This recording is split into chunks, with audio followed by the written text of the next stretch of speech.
Captain. We were actually supposed to start the approach towards Copenhagen. Although this is a very foggy morning and the traffic flow around the airport is it's reduced. And that means we just joined what we call a holding. That means we are waiting for a turn to start the approach.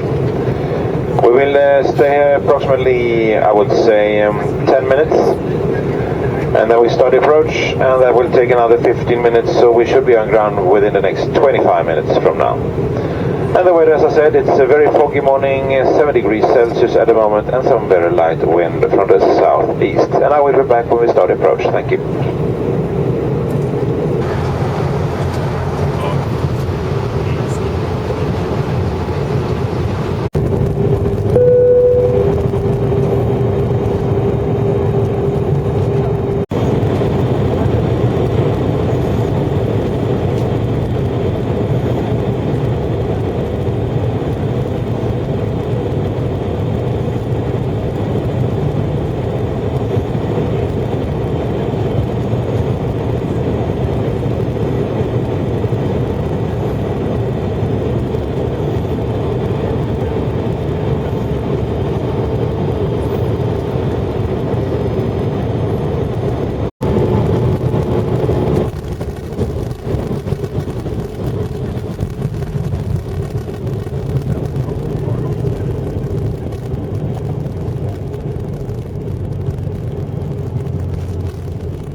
Welcome to Copenhagen Airport Kastrup.